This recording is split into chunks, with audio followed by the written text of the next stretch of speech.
Les hyènes comptent parmi les prédateurs les plus dangereux et les plus efficaces d'Afrique. Leur taille est inférieure à celle de beaucoup de leurs concurrents, comme des lions et les léopards, mais elles ont leur avantage. Le premier d'entre eux est le nombre. Les hyènes se rassemblent par petites armées entières. Si une troupe est opposée à un buffle 3 ou 4 lionnes, les hyènes en attaqueront une douzaine, voire une douzaine et demie. Ne pensez pas non plus que les hyènes sont faibles, leurs mâchoires peuvent broyer de gros os. Leur tactique de chasse se caractérise par une férocité qui porte ses fruits. Alors que les panthères tentent d'atteindre la gorge de leur victime et de l'étrangler, les hyènes peuvent passer des heures à tourner autour de leur proie, à descendre en piqué, à mordre et à battre en retraite. L'objectif de la hyène est d'infliger un maximum de lacérations qui saigneront et affaibliront l'ennemi. Les hyènes sont très résistantes et même si quelques individus se fatiguent, ils seront remplacés par des renforts. Les hyènes peuvent maintenir leur proie dans un anneau pendant très longtemps et ne pas les lâcher. Cela rappelle un siège où l'ennemi use les défenseurs par le sabotage et la terreur avant de lancer un assaut décisif. Cette tactique peut nous sembler répugnante, mais il n'y a pas de place pour la morale humaine dans le monde animal.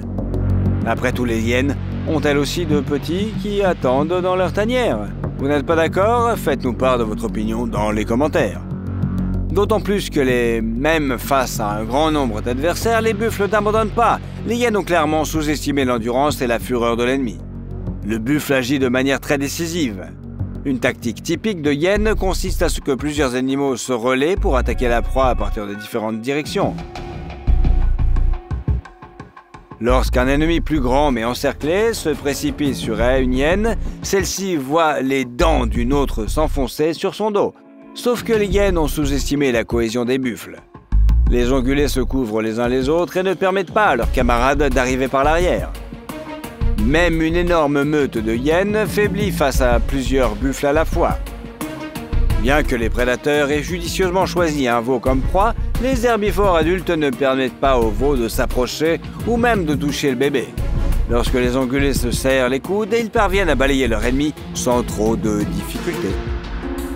Si les hyènes peuvent assiéger un tel troupeau, les buffles sont beaucoup plus têtus. Ici, une femelle protège son petit de tout le troupeau. Le petit a su garder son sang-froid, il ne s'est enfui et est resté au sol entre les jambes de sa mère. C'est ce qui l'a sauvé. Une femelle buffle protège courageusement sa progéniture et fait fuir toute une bande de prédateurs, le temps que les hyènes réalisent enfin que cette proie est hors de portée. Outre la force, les buffles ont d'autres avantages. Si un ongulé décide de se venger d'une hyène particulièrement gênante, même une attaque par l'arrière des autres agresseurs ne l'arrêtera pas. Un taureau peut simplement piétiner une hyène en ignorant les autres morsures pour ne pas passer aux autres attaquants qu'après avoir achevé le premier ennemi. Le seuil de douleur très élevé est un avantage indéniable de l'ongulé. De plus, le taureau a un tel avantage en termes de force physique que même une douzaine de hyènes ne suffisent pas à le vaincre.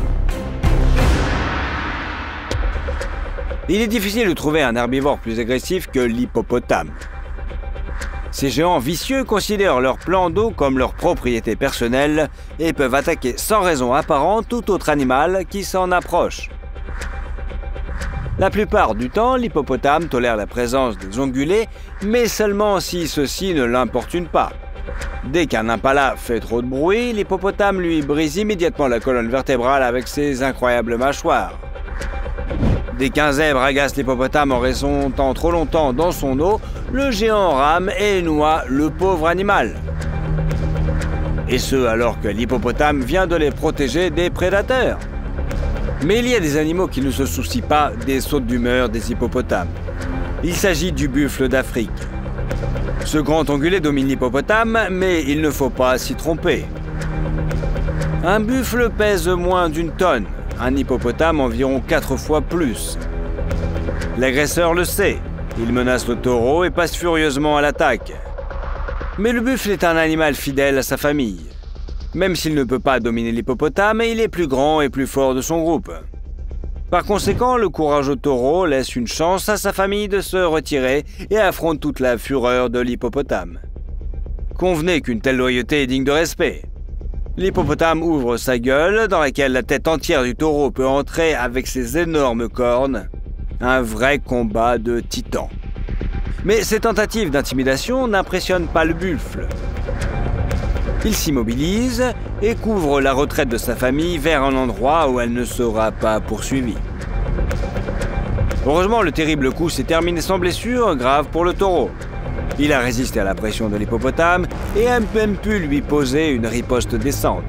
Il n'y avait aucune chance de vaincre l'énorme hippopotame, les forces étaient trop inégales et de plus le taureau n'aurait pas pu percer la peau dense et protégée par une épaisse couche de graisse de l'hippopotame dont les cornes n'étaient pas assez acérées. Mais en cas de combat contre un hippopotame, battre en retraite et sauver sa vie en évitant de graves blessures est déjà une victoire. La tactique de l'hippopotame est simple, il veut retourner son adversaire, le faire tomber à terre ou le faire pivoter de façon à ce que ses énormes mâchoires soient les plus faciles à saisir. L'hippopotame ne reconnaît pas les morsures courtes. Il saisit fermement sa victime avec ses énormes crocs, puis l'arrache d'un côté à l'autre comme un chiffon mouillé. Mais le taureau a réussi à éviter ce sort funeste et s'est retiré à la suite de ses congénères peu après qu'il ait été mis en sécurité. Cet hippopotame se considère manifestement comme un véritable monstre. Il a été hérité par l'approche de tout un troupeau de buffles vers l'eau où il se reposait. L'hippopotame ne peut pas voir d'invité et considère le lac comme le sien. Il a donc décidé de montrer qui est le patron de ces buffles. Le spectacle est impressionnant. Une créature puissante de la taille d'une voiture se précipite hors de l'eau en poussant un rugissement féroce, en agitant sa gueule énorme d'un côté à l'autre, en provoquant de véritables vagues, en se précipitant sur la rive et en réalisant soudain que son spectacle n'a pas impressionné les buffles. Il n'y a qu'un hippopotame, mais il y a toute une bande de taureaux et ils n'aiment pas qu'on essaie de les intimider. Alors que l'hippopotame était déjà sur la rive, il est soudain rendu compte que les taureaux ne reculaient pas, mais qu'au contraire, ils l'encerclaient, baissaient la tête avec leurs énormes cornes et le regardaient froidement. N'importe qui se sentirait mal à l'aise ici, et l'hippopotame se gonfla comme un ballon de baudruche dont l'air s'échappe lentement. Alors qu'il était prêt à disperser les taureaux comme des chatons, voilà qu'il baisse la tête et tente de se faire petit et discret. Comme s'il disait « Eh moi, j'ai juste baillé, trébuché et couru vers le rivage, je n'étais pas menacé. De toute façon, le poisson m'a fait peur, je n'ai pas fait d'histoire, et je t'aime bien, oh, allez, salut !» Et sous le regard dur comme du silex d'une douzaine de buffles, l'hippopotame retourne prudemment dans l'eau, où il se sent plus en confiance. Qu'avez-vous pensé de cette scène amusante? Faites-nous part de votre avis dans les commentaires. Ce taureau a su gérer la situation à temps et comprendre comment se défendre contre l'hippopotame. Tout d'abord, il faut résister à la première attaque frontale et se rapprocher le plus possible de l'avant de l'ennemi afin qu'il n'ait pas d'avantage en termes d'accélération et qu'il lui soit plus difficile d'utiliser sa masse. Deuxièmement, le taureau s'est baissé et s'est glissé sous la tête de l'hippopotame afin de le frapper au cou avec ses cornes lorsque l'ennemi menacera avec ses crocs. C'est un grand coup. Bien que le cou de l'hippopotame soit épais, il est facile de voir à la peau pendante qu'il s'agit d'une zone sensible. Ainsi, même un seul buffle a pu se défendre contre un hippopotame agressif et forcer son adversaire à reculer et à cesser d'attaquer. Avec ses pattes fines, son corps puissant et sa queue fine pendante, la silhouette du taureau lui fait passer pour un animal exclusivement terrestre. En effet, il vit sur la terre ferme, mais il est un excellent nageur. Les vaches domestiques sont d'excellents pour rester sur l'eau et franchir les obstacles aquatiques. Mais en Asie, il existe une espèce de bovin qui aime beaucoup plus l'eau que les autres ongulés. C'est la raison pour laquelle ces animaux ont été baptisés buffles d'eau asiatiques. Outre le fait qu'ils aiment brouter près des rives des plans d'eau, ces animaux sont dotés d'une force incroyable. Ils peuvent retenir leur souffle pendant quelques minutes et plonger. Lorsqu'après quelques minutes d'observation, une énorme tête cornue apparaît doucement sous l'eau, c'est impressionnant, n'est-ce pas? Sauf que les buffles d'Asie sont aussi de féroces combattants qui peuvent encaisser de sacrés coups. Voici un buffle qui se bat contre un yak. En effet, ces espèces sont très proches. Mais la parenté n'empêche pas une certaine et une saine rivalité.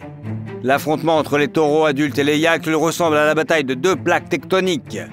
Les deux camps font preuve d'un entêtement et d'une volonté incroyable.